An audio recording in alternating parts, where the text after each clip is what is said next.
Hello everyone, कैसे हैं आप सब। लास्ट लेक्चर में हमने देख लिया था कहाँ तक the fundamental unit of life के जितने भी एएमयू आस्किंग क्वेश्चन थे वो सारे हमने A to Z देख लिए थे। 2005 से लेकर के 2019 तक के हमने क्या कर लिए थे, क्वेश्चन पेपर सॉल्व कर लिए थे। आज इस वीडियो में हम जैसा कि आप लोगों को पिछले वीडियो में भी बताया था कि अब जो नेक्स्ट वीडियो होगा उसमें हम 10th का पोर्शन करेंगे और 10th के पहले पोर्शन है आपका लाइफ प्रोसेस। तो लाइफ प्रोसेस से स्टार्ट करते हैं, देखते हैं कि लाइफ प्रोसेस में क्या क्या क्वेश्चन पूछा गया है। एमयू 11th एंट्रेंस में 2005 से लेकर के 2019 तक के बीच में जितने भी क्वेश्चंस होंगे वो सारे क्वेश्चंस इस वीडियो में डील किए जाएंगे, एक एक क्वेश्चन करके विथ ऑप्शन वाइज। ठीक है, तो देखते हैं पहला क्वेश्चन क्या कह रहा है। ओके, तो ये सवाल है पहला जो 2019-2020 के सेशन में पूछा गया है। 2019-20 यानी लास्ट ईयर ही ये सवाल क्या किया गया, आपका पूछा गया है। सवाल कह रहा है oxygenated blood from lungs goes to directly the. सवाल क्या कह रहा है, oxygenated blood from lungs goes to directly, ठीक है ना। ऑप्शन आपके कुछ इस प्रकार है, right atrium, right ventricle, left atrium, left ventricle. चलिए भाई इस पे जरा सा सवाल पे गौर फरमाते हैं। सवाल क्या कह रहा है, ऑक्सीजनेटेड ब्लड। तो सवाल ये उठता है कि ऑक्सीजनेशन कहाँ होता है भैया। ऑक्सीजनेशन, ब्लड का ऑक्सीजनेशन जो होता है, जो ब्लड कहते हैं डीऑक्सीजनेटेड ब्लड है यानी इम्प्योर ब्लड है, वो जाकर के एक्सचेंज ऑफ गैसेज होता है। कहाँ होता है exchange of gases, take place in a lungs. तो भाई यहां पर क्लियर भी कर दिया कि blood from the oxygenated blood from lungs goes to, वहां पर ऑक्सीजनेशन होने के बाद, लंग्स में ऑक्सीजनेशन होने के बाद वो ब्लड डायरेक्टली कहां जाता है। ठीक है, तो हम अगर बात करें हार्ट के, तो हार्ट में कितना चेंबर बेटा जी, हार्ट में आपके 4 चेंबर प्रेजेंट है। अब इस 4 चेंबर में अगर आप बात करें, 4 चेंबर में देखें तो जो अपर 2 चेंबर थे उसको हम क्या बोला करते थे, उसे हम कहते हैं क्या चीजें, आपका आर्ट्रियम या ऑरिकल बोलते थे। क्लियर है फंडा। तो ये आपका क्या था, ये आपका था लेफ्ट आर्ट्रियम, लेफ्ट आर्ट्रियम। ये क्या है आपका, ये है आपका राइट आर्ट्रियम। ठीक है, नीचे वाला क्या है, राइट वेंट्रिकल, राइट वेंट्रिकल। और ये वाला चेंबर आपका क्या है, लेफ्ट वेंट्रिकल। क्लियर। तो human heart consist how many chamber, 4 chamber. Human heart के कितने चेंबर प्रेजेंट होते हैं, 4 चेंबर प्रेजेंट होते हैं। Upper 2 chamber is called as auricle और atrium, lower 2 chamber is called as ventricle और राइट वेंट्रिकल और लेफ्ट वेंट्रिकल। क्लियर है फंडा। चलिए जी, अब बात करते हैं, यहां पर सवाल पूछ रहा है कि oxygenated blood from lungs, lungs से हार्ट में आता है। सबसे पहली बात तो ब्लड वो डायरेक्टली लंग्स में ऑक्सीजनेशन होने के बाद वो डायरेक्टली बॉडी सेल में, सेल के अंदर नहीं जाएगा। वो कहां आएगा, पहले ऑक्सीजनेशन होने के बाद, प्यूरिफाई होने के बाद हार्ट में आएगा। कहां से आएगा, लंग्स से आएगा। किस चैम्बर में आ रहा है यही पूछा जा रहा है। तो आता है बेटा जी, oxygenated blood from the lungs directly goes to left atrium. कहां आता है बेटा जी, इस लेफ्ट आर्ट्रियम में आता है, फुलफिल होता है। तो राइट आंसर आपका क्या हो जाएगा, सी लेफ्ट आर्ट्रियम, या इसी की जगह लेफ्ट ऑरिकल भी लिखा हो सकता है। क्लियर। अब ये सवाल आपका 2019-20 में लास्ट ईयर ही पूछा गया है। अब इस सवाल में ट्विस्ट क्या कर सकता है, सवाल को जरा सा ट्विस्ट करके देखते हैं कि सवाल में क्या हो सकता है भैया। कहता है oxygenated blood from lungs goes to directly left atrium through by. सवाल यहां पर कर दिया डायरेक्टली, लेफ्ट आर्ट्रियम भी दे दिया आपको कि लेफ्ट आर्ट्रियम में आता है, किसकी मदद से आता है। तब आपका क्या हो जाएगा आंसर बेटा जी, तब आपका आंसर याद रखिएगा पल्मोनरी वेन। क्या हो जाएगा आंसर, पल्मोनरी वेन। क्लियर, याद रखिएगा all vein carry deoxygenated blood but pulmonary vein is an exception which carry oxygenated blood from lungs to heart in left auricle or a left atrium. Clear to everyone? कोई दिक्कत, कोई सवाल। चलिए जी, सवाल समझ में आ गया यहाँ पर। तो सवाल को इसको ट्विस्ट करके ये भी पूछ सकता है कि ऑक्सीजनेटेड ब्लड लंग्स से हार्ट में आता है और वो किस चैम्बर में आता है, तो वो आता है लेफ्ट ऑट्रियम में आता है, लेकिन किसकी मदद से आता है, तो with the help of pulmonary vein. Clear है। चलिए जी नेक्स्ट सवाल की तरफ देखते हैं, अगला सवाल क्या कह रहा है आपका। चलिए जी अगला सवाल कह रहा है, जो कि पूछा गया है, ये भी लास्ट ईयर ही 2019-20 में ये सवाल पूछा गया। कब पूछा गया है, लास्ट ईयर 2019-20 के सेशन में सवाल कह रहा है, the absorption of water due to the expenditure of energy is called as. Option आपके कुछ इस प्रकार है, A active absorption, B passive absorption, C diffusion, D all of them. चलिए भाई बताइएगा राइट आंसर क्या होगा। कह रहा है, सवाल समझ में आया, सवाल क्या कह रहा है कि जो वाटर का एब्जॉर्प्शन होता है, यानी वाटर को जो सॉइल पार्टिकल से रूट्स हेयर एब्जॉर्ब करती है, वो वाटर का absorption due to the expenditure of energy is called as. किस एनर्जी की वजह से वो एब्जॉर्ब होता है और उसको उस प्रोसेस को क्या कहते हैं। कहता है active absorption, B passive absorption, C diffusion और डी ऑल ऑफ देम। तो समझिएगा एक्टिव एब्जॉर्प्शन किसको कहते हैं। एब्जॉर्प्शन पहली बात तो कहते हैं किसको, ये बताइए कि एब्जॉर्प्शन कहते हैं किसको है। भाई एब्जॉर्प्शन का क्या मतलब है कि जो भी चीज़ें कॉम्प्लेक्स से सिंपलेस्ट में आ चुकी है, आपने उसमें भी पढ़ा होगा ह्यूमन डाइजेस्टिव सिस्टम में भी, कि फूड जब पूरी तरीके से डाइजेस्ट हो जाता है तो अब वो क्या होगा, स्मॉल इंटेस्टाइन से ब्लड सेल में क्या होती थी, एब्जॉर्ब हुआ करती थी। तो ठीक उसी तरीके से भी प्लांट के अंदर भी, प्लांट को भाई फोटोसिंथेसिस के लिए 4 रॉ मटेरियल की ज़रूरत होती है, sunlight, chlorophyll, water and carbon dioxide. ठीक है, तो वाटर कहाँ से लेगा भाई, वाटर वो सॉइल पार्टिकल से ही तो लेगा ना। तो सॉइल पार्टिकल से जो वाटर लेता है वो क्या कहलाता है, वो एब्जॉर्ब करता है, सोखता है उसे। तो भाई एब्जॉर्ब करने का मतलब, अब यहाँ पे एब्जॉर्ब तो लगा हुआ है, एक्टिव एब्जॉर्प्शन, पैसिव एब्जॉर्प्शन।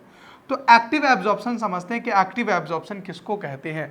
कहता है वाटर मॉलिक्यूल्स, वाटर के जो मॉलिक्यूल्स हैं वो एब्जॉर्ब होंगे, ठीक है ना, किसमें, अपोजिट डायरेक्शन में, मतलब जिसमें वाटर के एब्जॉर्प्शन में किस चीज़ों का यूटिलाइजेशन होता हो, एटीपी का, यानी due to the utilisation of ATP, energy के यूटिलाइजेशन से, एटीपी के यूटिलाइजेशन से अगर वाटर एब्जॉर्ब हो रहा है तो उसे हम क्या बोलते हैं, एक्टिव एब्जॉर्प्शन बोलते हैं। क्लियर है फंडा। चलिए जी दूसरा है आपका पैसिव एब्जॉर्प्शन। तो पैसिव एब्जॉर्प्शन किसको कहते हैं, फॉर एग्जाम्पल कि आपने कपड़े को पानी के अंदर भिगो दिया, तो वहां पर विदाउट यूटिलाइजेशन ऑफ एनर्जी, भाई कपड़ा पानी को सोख रहा है ना, ये शर्ट, ये कमीज क्या करेगी, पानी को सोखेगी, बकेट में अगर डालेंगे पानी से भरे बकेट के अंदर तो क्या यहाँ पर शर्ट कोई एनर्जी को खर्च कर रहा है, एनर्जी का यूटिलाइजेशन कर रहा है वहां पर उस पानी को एब्जॉर्ब करने के लिए, नहीं कर रहा है। तो कहता है क्या कि नो इन्वॉल्वमेंट ऑफ एनर्जी, जिसमें एटीपी का, एटीपी क्या है, करेंसी ऑफ एनर्जी है ना भाई, एनर्जी का इसे क्या कहा जाता है, करेंसी ऑफ द सेल कहा जाता है। क्यों, क्योंकि ये एक ऊर्जा का कॉम्प्लेक्स रूप है। तो अब ये यहाँ पर यूटिलाइज नहीं होगा, तो जिस एब्जॉर्प्शन में एनर्जी का यूटिलाइजेशन नहीं होता है उसे हम क्या कहेंगे, पैसिव एब्जॉर्प्शन कहेंगे। क्लियर है फंडा। चलिए जी तीसरा है आपका diffusion.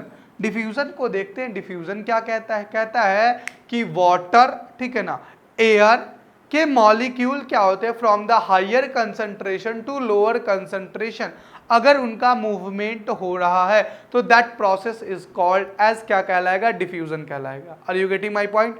Movement of water and gas molecules from the higher concentration to lower concentration, that process is called as diffusion. Like splitting of a perfume smell, कोई भाई परफ्यूम लगा करके आपके कमरे में आता है, रोड से गुजरता है तो आपको परफ्यूम की स्मेल लगती है, why, due to the diffusion. तो डिफ्यूजन भी नहीं होगा यहाँ पर आंसर। पैसिव ट्रांसपोर्ट, भैया प्लांट को एनर्जी की जरूरत पड़ती है, तो एनर्जी किस में लग रहा है, एनर्जी का खर्च करके पानी को सोख रहा है प्लांट, तो मतलब यहाँ पर क्या हो जाएगा, राइट आंसर एक्टिव एब्जॉर्प्शन हो जाएगा। क्लियर है फंडा, समझ में आ गई बातें। तो राइट आंसर क्या हो जाएगा, the absorption of a water due to the expenditure of energy is called as. सवाल भी क्लियर कर दिया कि एनर्जी जिसमें खर्च होता हो, तो याद रखिएगा जिसमें एनर्जी खर्च होता है उसको हम क्या कहेंगे, एक्टिव एब्जॉर्प्शन कहेंगे। क्लियर, तो राइट आंसर आपका ए हो गया। क्लियर है फंडा। चलिए जी अगले सवाल की तरफ बढ़ते हैं। अगला सवाल क्या है, चलिए जी अगला सवाल है जो कि 2018 और 19 में पूछा गया है। 2018 19 में ये सवाल पूछा गया है, 18-19 के सेशन में सवाल कह रहा है the basic filtration unit of kidney. Kidney का सबसे छोटी यूनिट, सबसे बेसिक फिल्ट्रेशन यूनिट क्या है, ठीक है ना। एनसीईआरटी का बाकायदा लाइन है कि the basic filtration unit of kidney is called as, क्या कहते हैं उसे, बताइएगा जरा, क्या कहते हैं उसे, न्यूरॉन? नहीं भैया, न्यूरॉन नहीं कहते उसे, क्या कहते हैं हम, नेफ्रॉन कहते हैं। क्या कहते हैं उसे हम, नेफ्रॉन कहते हैं। देखिए यहां पर मैंने एक टाइम पे जब मैं आया था 2010 में 11th एंट्रेंस की तैयारी करने के लिए, तो कोचिंग क्लासेस की थी हमने उस टाइम पे, तो हमने भी यही सवाल, सेम सवाल हमारे टीचर ने दिया था और उसमें भी कुछ इसी प्रकार ऑप्शन थे, ठीक है ना, the basic filtration unit of kidney. तो जल्दी जल्दी के चक्कर में, न्यूरॉन और नेफ्रॉन के चक्कर में हमने न्यूरॉन पे टिक करके आ गए थे। बाद में पता चला, सर से पूछा तो भैया बाद में देखा आकर के, तो नहीं भैया न्यूरॉन नहीं होता, क्या होता है आंसर, नेफ्रॉन। तो वो न्यूरॉन और नेफ्रॉन थोड़ा सा बच्चे को कंफ्यूजन होता है कि है क्या। चलिए जी डिस्कस करते हैं न्यूरॉन और नेफ्रॉन में फर्क क्या है। पहला ऑप्शन तो आपका दे रखा है यूरेटर। तो भाई साहब ऐसा है कि यूरेटर जो है वो क्या है, ureter help in the development of womb inside the ureter after the fertilisation. Fertilisation के बाद यूरेटर के अंदर, वुम्ब के अंदर क्या होता है, बच्चे का डेवलपमेंट होता है। प्रेगनेंसी के स्टेज में इस यूरेटर के अंदर किस चीजों का डेवलप होता है, डेवलप होता है वुम्ब का, ठीक है ना, एम्ब्रियो का, सॉरी एम्ब्रियो का डेवलपमेंट होता है इस वुम्ब के अंदर। दूसरा है आपका न्यूरॉन। तो न्यूरॉन जो है ये भी किसी चीज का basic structural and functional unit है। ये किसका है, neuron is the basic structural and functional unit of nervous system. याद रखिएगा किस चीजों का, ये है बेटा जी नर्वस सिस्टम का, नर्वस सिस्टम का। क्लियर, चलिए जी दूसरा है nephron. Nephron is the basic structural and functional unit of kidney. Human kidney का क्या है, या basic structural and functional unit है। अच्छा, यहीं पर एक सवाल पूछा गया है कि each kidney contain how many nephron. एक किडनी के अंदर कितने नेफ्रॉन प्रेजेंट होते हैं, तो each kidney contain about 10 lakh, ठीक है ना, याद रखिएगा 10 लाख नेफ्रॉन को क्या करता है, या कंटेन करता है। क्लियर, नेफ्रॉन के स्ट्रक्चर भी वीडियो पढ़े हुए हैं, नेफ्रॉन पे भी हमने डिस्कशन किया है, वो भी आप देखें, आप पढ़े होंगे, ठीक है ना। तो नेफ्रॉन जो है वो basic functional structural and functional unit है किसका, किडनी का। चलिए जी अब इस नेफ्रॉन के अंदर, एक किडनी के अंदर कितने नेफ्रॉन, 10 लाख। ये भी सवाल पूछा गया है, ईयर भी डिस्कस करूंगा, उस क्वेश्चन पे आऊंगा तब, ठीक है। अब ये चौथा ऑप्शन जो दे रखा है बोमेन कैप्सूल। क्या बोमेन कैप्सूल क्या होता है, कहता है on the top of nephron, nephron के टॉप पे बिल्कुल a bowl like structure is present is called as Bowman capsules. क्या कहते हैं उसे हम, on the top of nephron, nephron के टॉप पे बिल्कुल एक बाउल लाइक स्ट्रक्चर प्रेजेंट होती है, दैट इज कॉल्ड एज, क्या कहते हैं उसे हम, बोमेन्स कैप्सूल्स। उसके अंदर glomerulus afferent arterioles, efferent arterioles present होते थे। We have already discuss about that. तो जो बच्चे ने नहीं देखा है वो जाकर के वो वीडियो को आप देखें, हम उस वीडियो का लिंक भी आपको हम नीचे डिस्क्रिप्शन में दे देंगे। क्लियर है फंडा। चलिए जी आगे बात करें, तो ये सवाल क्लियर हो गया, the basic filtration unit of kidney. Kidney का बेसिक फिल्ट्रेशन क्या है, नेफ्रॉन है, ना कि न्यूरॉन है। तो जल्दी जल्दी के चक्कर में न्यूरॉन मत लगा के आइएगा। सारे क्वेश्चंस को, बायो में खासतौर पे सारे क्वेश्चंस को बिल्कुल आप धैर्य पूर्वक पढ़े, एकदम शांति से, एकदम आप पेशेंस लेकर के एकदम एक एक स्टेटमेंट को आप कायदे से पढ़े। कहीं कहीं पे नॉट रहता है, जल्दी जल्दी के चक्कर में हम नॉट नहीं पढ़ते, ठीक है ना, तो उसमें भी क्वेश्चंस गलत हो जाते हैं, बाहर निकलते हैं सर पीटते, अरे यार आता हुआ क्वेश्चन गलत हो गया। ऐसा नहीं है, आप बिल्कुल अगर तसल्ली से क्वेश्चन को पढ़ेंगे सारे आंसर 17 में 17 करके आएंगे, गारंटी हमारी, ठीक है ना। बिल्कुल जो पढ़ा रहा हूं उसी से आने हैं क्वेश्चंस, ठीक है ना। ये आप समझ लीजिए कि लगभग क्या कहते हैं, हमारा 8-9 साल का एक्सपीरियंस है जिससे ये सारे सवाल आते हैं, और इसी से जो बता रहे हैं सारे क्वेश्चंस उसी से आएंगे, जो हमने पढ़ाया है उसी से आएंगे इंशाल्लाह, ठीक है ना। और खास तौर पे आप एनसीईआरटी पे फोकस्ड रहें, ठीक है ना, एनसीईआरटी पे फोकस रखेंगे, उससे बाहर कहीं क्वेश्चंस नहीं आ रहे हैं। जो लेक्चर हम आपको प्रोवाइड कर रहे हैं वो लेक्चर, ऑनलाइन लेक्चर आप ज्वाइन करे रहिए, वैसे ही कंटिन्यू रहिए हमारे साथ जुड़े हुए, इंशाल्लाह वो सारे क्वेश्चंस आप 17 में 17 करके आएंगे, गारंटी हमारी इंशाल्लाह, ठीक है। अगले क्वेश्चंस की तरफ बढ़ते हैं। अगला क्वेश्चंस क्या कह रहा है भाई, देखते हैं। ओके, ये सवाल आपका नेक्स्ट सवाल है, ये देखते हैं क्या पूछा गया है। ये सवाल भी आपका 2018-19 में पूछा गया है, 2018 to 19 में ये सवाल पूछा गया है आपका। सवाल क्या कह रहा है देखते हैं। कहता है two special cell in stomata surrounded the tiny pores are called as. भाई सवाल क्या कह रहा है कि स्टोमेटा समझते हैं क्या होता है। कहता है कि जो प्लांट्स है, प्लांट्स ऑटोट्रॉफिक है, तो प्लांट्स जो है वो क्या करेंगे, ऑटोट्रॉफिक है, तो they can be prepare their own food by the process of photosynthesis. तो इस फोटोसिंथेसिस के लिए उसे 4 रॉ मटेरियल की जरूरत होती है। इफ 4 इस चारों में से अगर कोई भी, if anyone is absent during the photosynthesis plant can not be prepare their food. कौन कौन से हैं वो रॉ मटेरियल? पहला क्लोरोफिल, दूसरा सनलाइट, तीसरा कार्बन डाइऑक्साइड और चौथा वाटर। हमने क्लासरूम में डिस्कस किया है कि ये कैसे एब्जॉर्ब करते हैं। अब यहाँ पर खास तौर पे सिर्फ बात हो रही है स्टोमेटा के लिए, ठीक है ना, तो हम इस पे डिस्कस करेंगे हम कि स्टोमेटा जो प्लांट है वो plant during the photosynthesis how they absorb carbon dioxide from the environment. Environment से वो कार्बन डाइऑक्साइड को कैसे लेते हैं। तो plant leaves contain many tiny pores, ठीक है ना, that tiny pores are called as stomata. Plant के जो पोर्स होते हैं, प्लांट की जो लीफ है, उस लीफ पे क्या होता है बेटा जी, बहुत सारे टाइनी पोर्सेस प्रेजेंट होते हैं, छोटे छोटे क्या होते हैं, छिद्र प्रेजेंट होते हैं, होल प्रेजेंट होते हैं। That hole, that tiny pores is called as stomata.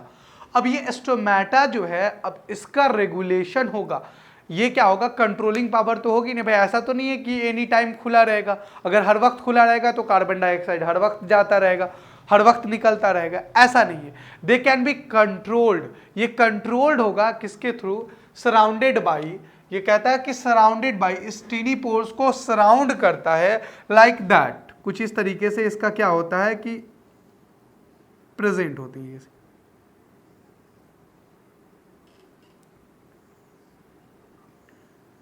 ठीक है, ये लाइक ओपन स्टोमेटा है, तो ये ओपन स्टोमेटा को क्या करेगा, यहाँ पर गार्ड सेल्स इसको क्या करेगी, इसको कंट्रोल करेगी। तो ये जो गार्ड सेल्स कंट्रोल करती है, दे आर सराउंडेड बाई, ये जो स्टोमेटा है ये क्या करेगा, सराउंडेड होगा किस चीज के लिए, उसका रेगुलेशन होना है, क्योंकि वो हर वक्त खुला या हर वक्त बंद नहीं रहेगा, वो डिपेंड करेगा उसके ऑस्मोटिक प्रेशर पे, वो डिपेंड करेगा उसके किस चीज़ों पे, पार्शियल प्रेशर पे, कि वो पार्शियल प्रेशर कितना है अंदर और कितना है बाहर, उसी के हिसाब से वो खुलेगा बंद होगा।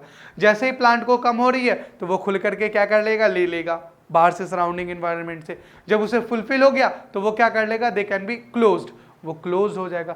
तो आपको देखा होगा बुक में भी, और जब क्लास में डिस्कशन कर रहे थे तो उस वक्त भी देखा था डायग्राम ओपन स्टोमेटा की और क्लोज स्टोमेटा की। तो ओपन स्टोमेटा और क्लोजिंग, ओपनिंग और closing of stomata is regulated by a special type of cell is called as, क्या कहेंगे उसे हम, गार्ड सेल। गार्ड सेल की मदद से क्या होता है कि ओपनिंग और क्लोजिंग स्टोमेटा की क्या होती है, कंट्रोल्ड होती है। तो राइट आंसर क्या हो जाएगा आपका, गार्ड सेल। क्लियर फंडा।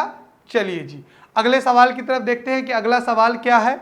नेक्स्ट क्वेश्चन, अगला सवाल क्या कह रहा है, oxygenation of blood in human beings occur इन।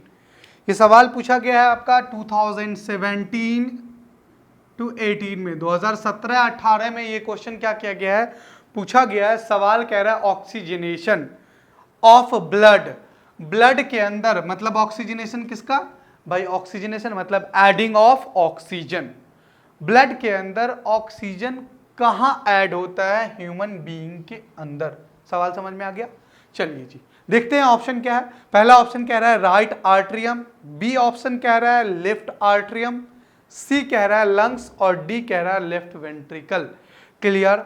तो अब बताइए राइट आंसर क्या होगा भाई। ह्यूमन के अंदर, हार्ट के अंदर ब्लड ऑक्सीजनेटेड होकर के जाता है, तो बाकी जो जितने ऑप्शन हैं आप सी के अलावा, लंग्स के अलावा, वो सबके सब रिलेटेड हैं किससे, हार्ट से। और आपको पता है कि हार्ट के अंदर जब ब्लड पहुंचता है तो वो प्यूरिफाइड ब्लड पहुंचता है, वो फिल्ट्रेट ब्लड पहुंचता है, वो शुद्ध रक्त पहुंचता है वहां पर। क्लियर। तो ये जो फिल्ट्रेशन का वर्क हुआ ये हार्ट के अंदर नहीं हुआ, ये हार्ट के बाहर हुआ, क्योंकि हार्ट के अंदर फिल्टर होकर के आता है। तो ये कहां हुआ, तो बचा हुआ ऑप्शन क्या आपका, लंग्स है, तो लंग्स राइट आंसर होगा। चलिए देखते हैं कि लंग्स के अंदर होता कैसे है। लंग्स के अंदर हमने पढ़ा था लंग्स के पार्ट कुछ, लंग्स के अंदर जैसे ही इंटर करेंगे तो primary bronchus, secondary bronchus, tertiary bronchus, bronchioles and last में एल्वियोलाई यानी एयर सैक प्रेजेंट था। क्लियर। याद आ रहा है, कुछ नहीं याद आ रहा है तो भैया जा करके पुराना वीडियो देखिए हमारा। क्लियर। क्या कह रहा है कि ये एल्वियोलाई हमने एक उठा लिया, ये हमने क्या कर लिया, एक एयर सैक को, एक एल्वियोलाई को हमने क्या कर लिया, उठा लिया। अब जो हम बाहर से इनहेल करते हैं वो एयर यहाँ इस एयर सैक में है। तो यहाँ पर भाई हम ऐसा तो नहीं है ना कि इन्वायरमेंट से हम ऑक्सीजन को छांट करके लेते हैं कि नहीं भैया सिर्फ ऑक्सीजन ही हम लेते हैं जब तो उसके अंदर कार्बन डाइऑक्साइड भी, उसके अंदर ऑक्सीजन भी, उसके अंदर नाइट्रोजन भी, सारी चीजें को हम लेते हैं ना। तो जब लेते हैं उन सारी चीजों को तो यहां पर पहुंचा आपका क्या चीजें कि कार्बन डाइऑक्साइड भी पहुंचा, ऑक्सीजन भी पहुंचा। हमें क्या चाहिए, हमें चाहिए ऑक्सीजन। तो जो ब्लड इस एल्वियोलाई के चारों तरफ क्या होता है बेटा जी, इस एल्वियोलाई के चारों तरफ से घिरा रहता है। They can be surrounded by a blood capillaries. किससे सराउंडेड होता है, ब्लड कैपिलरीज से। इस ब्लड कैपिलरीज के अंदर क्या प्रेजेंट होते हैं, ब्लड प्रेजेंट होते हैं। और इस ब्लड के अंदर क्या प्रेजेंट होता है, you know that haemoglobin HB। और you know that hemoglobin is also known as oxygen conductor. 1 molecules of hemoglobin conduct 4 molecules of oxygen. Haemoglobin का एक अणु ऑक्सीजन के 4 अणु को क्या करता है, ढोता है। कहां से ढोएगा भाई, लंग्स से ढोएगा। तो यहां पर क्या किया कि अब यहां पर प्रोसेस कौन सा लगता है बेटा जी, यहां पार्शियल प्रेशर का पूरा डिपेंडिंग होता है। तो यहां अब हम वो डिस्कस नहीं करूंगा आपको कि कितना पार्शियल प्रेशर इस एल्वियोलाई के अंदर होता है, इसके बाहर कितना होता है, फिर एक्सचेंज ऑफ गैसेस होता है। यहां पर मैं आपको सिंपल शॉर्ट में बता रहा हूं कि यहां पर क्या होता है, यहां पर प्रोसेस होता है डिफ्यूजन लागू। क्या लागू होता है यहां पर, डिफ्यूजन। और यू नो दैट कि डिफ्यूजन क्या होता है, कहता है exchange of gases from the higher concentration to lower concentration. तो इस ब्लड के अंदर बॉडी सेल से आया हुआ कैसा ब्लड है, इम्प्योर ब्लड है। और इस इम्प्योर ब्लड के अंदर कंसंट्रेशन किसकी लेवल है, हाई, कार्बन डाइऑक्साइड की। क्लियर। तो कार्बन डाइऑक्साइड इस ब्लड से निकल करके, कैपिलरीज से निकल करके कहां चला जाएगा, अंदर चला जाएगा। मतलब यहां का कार्बन डाइऑक्साइड जो है CO2 वो क्या कर जाएगा, एंटर कर जाएगा कहां, एल्वियोलाई के अंदर। और एल्वियोलाई के अंदर कंसंट्रेशन किसकी ज्यादा है, ऑक्सीजन की। और इस ब्लड कैपिलरीज जो चारों तरफ से है इसके अंदर किसकी कंसंट्रेशन लेवल हाई है, कंसंट्रेशन लेवल लो है, ऑक्सीजन की। तो मूव करेगा, नेचर क्या कहता है, movement from the higher concentration to lower concentration. तो हायर से लोअर की तरफ मूव किया, हायर किधर है, एल्वियोलाई के अंदर, लोअर किधर है, ब्लड कैपिलरीज के अंदर। जैसे ही ब्लड कैपिलरीज के अंदर आया तो उस ब्लड के अंदर क्या है, हीमोग्लोबिन। और हीमोग्लोबिन क्या करेगा, अपने साथ बांधेगा उस ऑक्सीजन को और कहां ले जाएगा, through by the pulmonary vein. कहां ले जाएगा, वो ले जाएगा हार्ट में। हार्ट के किस चेंबर में, लेफ्ट आर्टरियम में, फिर वहां से लेफ्ट वेंट्रिकल से फर्दर वो फिर पूरे बॉडी में जाएगा, जहां उसका utilisation for production of energy करेंगे। क्लियर फंडा? कोई दिक्कत, कोई सवाल? चलिए जी आगे बढ़े अगले सवाल की तरफ। ओके अगला सवाल जो कि पूछा गया है आपका कब, 2016-17 में। ये सवाल क्या कह रहा है भाई कि देखते हैं सवाल क्या कह रहा है 2016-17 वाला। कह रहा है the breakdown of pyruvate to gives carbon dioxide water energy take place in. Breakdown होना किस चीज का? पायरुवेट का 6 कार्बन मॉलिक्यूल्स ब्रेकडाउन इनटू, तो ब्रेकडाउन होने के बाद कार्बन डाइऑक्साइड, वाटर और एनर्जी देता है। ये प्रोसेस किस जगह पर होती है? Take place in. सवाल क्या पूछ रहा है कि द प्रोसेस, पायरुवेट जहां पर ब्रेकडाउन होकर के टूट करके कार्बन डाइऑक्साइड और एनर्जी दे रहा है, वो प्रोसेस कहां होता है? क्लियर? चलिए जी ऑप्शन आपके कुछ इस प्रकार हैं, ए साइटोप्लाज्म, बी माइटोकॉन्ड्रिया, सी राइबोसोम और डी लाइसोसोम। देखिए ये सवाल सेल चैप्टर में भी हमने किया था, सेल चैप्टर जब कर रहे थे डिस्कशन, तो यहां भी है। तो ये दोनों जगह पर आया जाता है, एरोबिक रिस्पिरेशन, एनारोबिक रिस्पिरेशन, वहां पर भी डिस्कशन करते हैं, और जब हम माइटोकॉन्ड्रिया डिस्कशन कर रहे होते हैं तो वहां पर भी हम डिस्कशन करते हैं। खैर हमने आंसर भी आपको बता दिया, माइटोकॉन्ड्रिया होगा आंसर। तो क्यों होगा ये हमने डिस्कशन सेल चैप्टर में भी किया था, आपने देखा था, यही सेम सवाल थे वहां पर कि the breakdown of pyruvate, pyruvate टूटता है, टूट करके कार्बन डाइऑक्साइड देता है, एनर्जी 36 एटीपी को क्या करता है यहां पर ये देता है 36 एटीपी। एटीपी क्या है? Adenosine triphosphate, energy currency cell है, ठीक है ना। ये प्रोसेस कहां पर होता है? तो ये प्रोसेस अगर एरोबिक रिस्पिरेशन है तो फर्स्ट स्टेप, इसका फर्स्ट स्टेप और फाइनल स्टेप दोनों कहां होंगे? माइटोकॉन्ड्रिया के अंदर ही होंगे, क्योंकि mitochondria is also known as site of cellular respiration. Mitochondria को क्या कहा जाता है? साइट ऑफ सेलुलर रेस्पिरेशन भी कहा जाता है, powerhouse of the cell तो कहते ही कहते हैं, ठीक है। तो राइट आंसर क्या हो जाएगा इसका? माइटोकॉन्ड्रिया। चलिए जी अगले सवाल की तरफ बढ़ते हैं। अगला सवाल देखते हैं क्या है, नेक्स्ट सवाल। ओके नेक्स्ट सवाल जो कि आपका पूछा गया है कब भाई, 2016-17 में। सवाल क्या है? 2016-2017 वाला सवाल कुछ इस प्रकार है, कहता है kidney has large number of filtration unit called as. Option कुछ इस प्रकार है आपके, A filtron, B netron, C nephron और डी न्यूरॉन, सी और डी आपका क्या है? नेफ्रॉन। सवाल कह रहा है kidney has large number of filtration, तो किडनी के अंदर फिल्ट्रेशन कहां होता है? किडनी तो भाई फिल्ट्रेशन का पार्ट है, फिल्ट्रेटरी ऑर्गन है, एक्सक्रीशन का काम करता है ये। तो अब इसमें भी कुछ पार्ट है जहां पर फिल्ट्रेशन का वर्क होता है।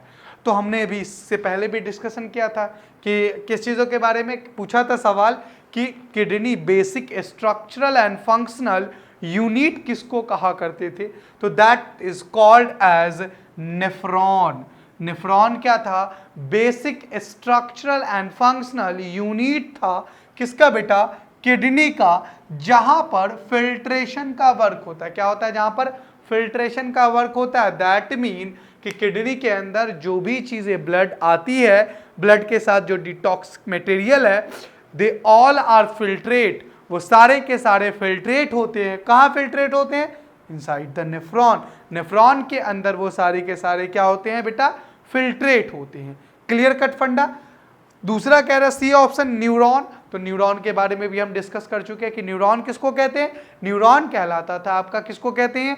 Basic structural and functional unit of nervous system. Clear है फंडा। चलिए जी अगले सवाल की तरफ बढ़ते हैं। अगला सवाल क्या है? Next question. Okay next question जो कि 2015 और 2016 में पूछा गया है। 2015-16 में ये सवाल आया है।